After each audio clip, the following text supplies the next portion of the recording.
First of all, you promised me that I would be the bag boy to go to Brazil with you, so don't forget that. Um, but there's two things I wanted to bring up. One, the Phoenix Lights.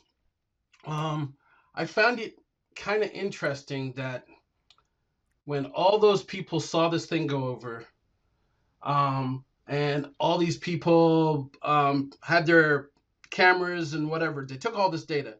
That's all good. But the media, it seems like the media didn't have anything.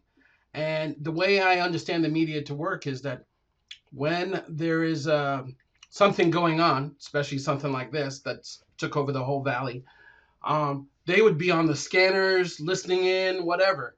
But when it came time for people to present what they found, it was all the public. The media showed nothing. Have you ever looked into that to see if there was something else going on behind that? Because all the media ended up doing after all that activity is just ridiculing the congresswoman that tried to find out what was going on. Yeah, so great point, and I remember the frustration, particularly when a couple months after the incident, then Governor Five Simonton rolled out his one of his aides dressed in an alien suit and just you know made light of the whole. People were, I mean, I was in touch with many firsthand witnesses that were absolutely furious at that move, and unfortunately, the one councilwoman Frances Barwood who did put her neck out, and all she said at the time was, "Hey, let's launch an investigation. Let's figure out what people are claiming to have seen." She's not saying, "Hey, aliens have landed."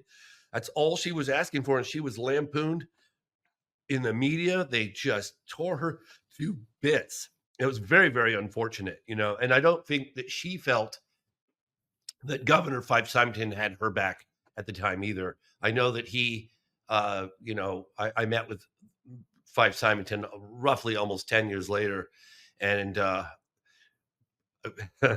one of the ways I really feel that I got him to crack was that I've told the story once or twice, but it's really kind of funny actually because I contacted one of his former constituents and a witness to the event, this woman Stacy Rhodes, and I said, "Stacy, you're not going to believe this. You're not going to believe who I'm going to meet with right now." And she goes, "Who?" I said, "Fife Simonton, the former governor. Is anything you'd like to say to him?" She goes, "You damn right I would," like that. And it had been almost 10 years and she was still living. So I said, "Well, hold on a second. Let me get my mic. Let me get my tape recorder." So I pulled the car over to the side of the road. I was driving down from Northern California to Santa Barbara to meet with him. And I hit the record button on my little tape and I put the phone on speaker and I recorded a statement from her. But I figured that I would ambush the former governor, but I'd wait until I got as much of the interview as I could get because he might piss him off and he might kick me out. So I got about, I don't know, at least an hour into the interview. And I said, "Hey, I've got something to play for you. It's actually one of your former constituents and also a witness to the event. And if you don't mind, I'd like to play it." And he kind of got a little uncomfortable in his chair for a moment, and I hit the play button, and woof, she let loose. Like, you you you basically ridiculed all of us. We supported you. We voted for you, and you went out and made a mockery of us. How could you do such a thing? And da da da da da da da da da. And he said, "Boy, it's been a while since I've been ambushed." He had a good sense of humor about it, but I saw him kind of take a moment, process, and I think he just made a decision. Screw it. Hey, you know what? I saw that thing too. And I checked with the local Luke Air Force Base and the Pentagon, and they all. He said, "I knew it wasn't from here." I said, "How'd you know that?"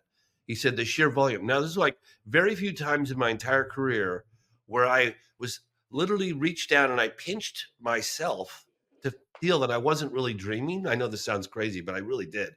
I pinched myself because I thought this isn't happening. And I've been investigating this case for 10 years, and now I'm getting the former governor of Arizona to admit for the first time on camera that he saw it, he investigated it. Whoa, this is going to be a big story. But I thought I was dreaming. So I reached down and I was pinching my leg during the interview to see if I could feel pain. And then I was like, "Yeah, I can feel it. Yeah, I'm I'm definitely not dreaming. I'm serious. I'm not making this up. I really was. So then I looked at the camera and I thought the camera's probably not recording. So I was looking to see if the camera had the red light when we were recording the tape. And that was a big moment. So, but in any case, yeah, that ridicule was real. And he ultimately said he did it because he felt that there was almost a panic. Like people, like he wanted to add a moment of levity and panic. I don't know. Maybe he got a phone call saying, kill this story. Who knows? But that's what he told me. That's what to this day he maintains, that he did it because he wanted to like calm the public, calm everybody down because it was getting pretty insane.